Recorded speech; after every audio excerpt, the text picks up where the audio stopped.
কবিতা ঘৃণার পালঙ্কে। কবি আল মাহমুদ। পাঠে মনিরুজ্জামান প্রমুখ।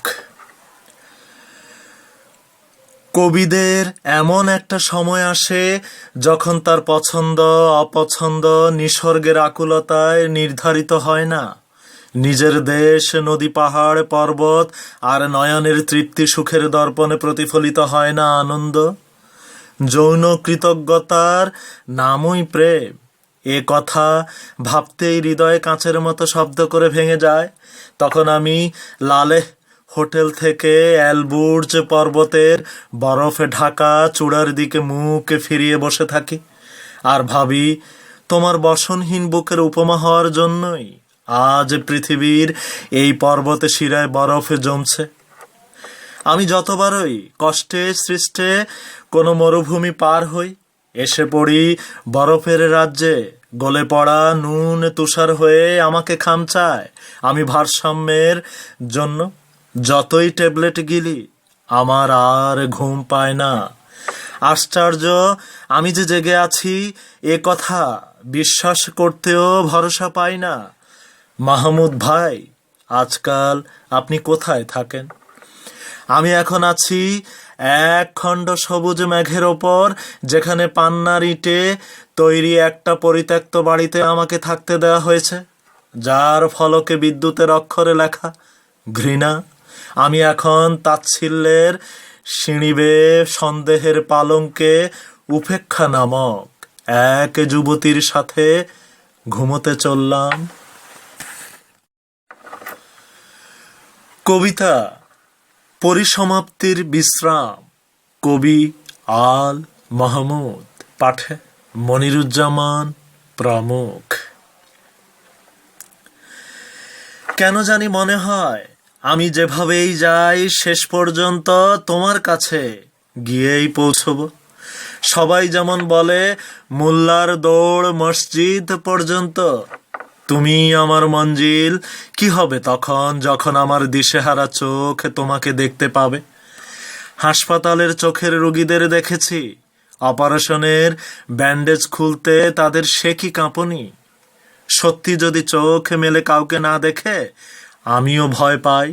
যদি শেষ পর্যন্ত তোমার কাছে গিয়ে না পৌঁছতে পারি, ধরো পৌঁছেও যদি তোমাকে না পাই, কিংবা আছো কিন্তু আমার সাথে কোনো অজ্ঞাত কারণে দেখা করলে না, ভাবো তখন আমার আর কি থাকবে? যা ফেলে এসেছি তা কোনোদিনই যেমন ফিরে পাবো না, তেমনি সামনে থাকবে না পাওয়ার অন্ধকার, না ফেরার এক দীর্ঘ পথ, আর যাপনের অনুপযোগী এক অসহনীয় আয়ুষ্কাল। দেখো, আমি যা ফেলে এসেছি এর নাম দুঃখ, আমি যা বহন করে এনেছি এর নাম জ্বালা। আমার ভার নামাবার জন্য তুমি ছাড়া কেউ কি আছে? তুমি সব জানো, সব বোঝো। আমাকে পরিত্যাগ করার কথা হয়তো তোমার কাছে মহা ঠাট্টার ব্যাপার, তবুও আমার ভয় যায় না কেন? তুমি তো জানো তোমার কাছে পৌঁছানোর পথ বা গন্তব্য সম্বন্ধে আমার কোনো ধারণাই নেই। শুধু জানি তুমি সেখানে আছো, আমার পরম আত্মীয়, আমার পরিসমাপ্তির বিশ্রাম, আমার তৃষ্ণার ঠান্ডা শরবত, আমার উপবাসের অন্ন, রুচির ব্যঞ্জন। কবিতা উপমহাদেশ কাশ্মীর 93। কবি আল মাহমুদ। পাঠে মনিরুজ্জামান প্রমুখ। মানবিক বৃত্তির যা কিছু প্রাপণীয় কিনে নিতে হবে রক্তের দামে, যেমন কিনে নেয় মানুষের গুলিবিদ্ধ বুক সন্তানের স্বাধীনতা, গ্রামগুলোর সম্ভ্রম। ভূস্বর্গে আগুন জ্বলছে আর আমাকে কে যেন চোখ বেঁধে নিয়ে যাচ্ছে বদ্ধভূমির দিকে। তবুও কি অদম্য মানুষের স্বাধীনতার গান? স্বাধীনতা শব্দটি পারতপক্ষে এখন আর উচ্চাচার্য নয়। স্বাধীনতা এক উপত্যকাবাসীর ফিনকি দেওয়া রক্তের চিৎকার। লেকের ভেতর প্রতিটি নৌকোয় এখন গুঞ্জরিত হচ্ছে কাশ্মীর। মনে হয় প্রতিটি বিষণ্ণ মুখই উদ্গীরণ করতে পারে বুলেট। প্রতিটি যুবতীর বক্ষ সুষমায় লুকিয়ে আছে বিস্ফোরক। প্রতিটি কিশোরীর ইজ্জতের ওপর এখন রোপিত আছে স্বাধীনতার পতাকা। অত্যাচারীর প্রতিটি রোমকূপ এখন আজাদির রক্তে সিক্ত। স্বাধীনতা এখন হাত বাড়িয়ে দেওয়া ইতিহাস, কিংবা ইতিহাস এখন অপেক্ষমান কাশ্মীর।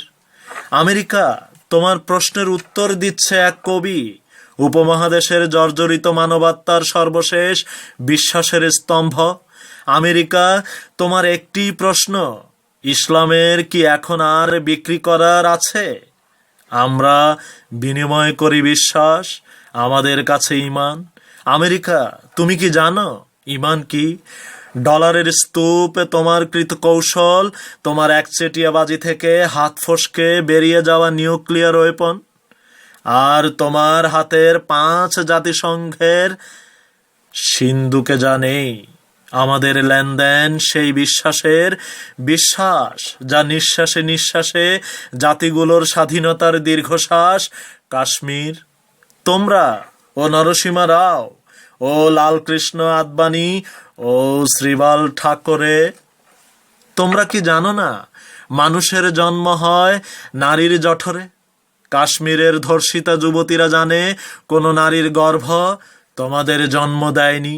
তোমরা আগুনের সন্তান, ইবলিশের ঔরস থেকে ছিটকে পড়া স্ফুলিঙ্গ মাত্র। তোমাদের বাসস্থান হাবিয়া,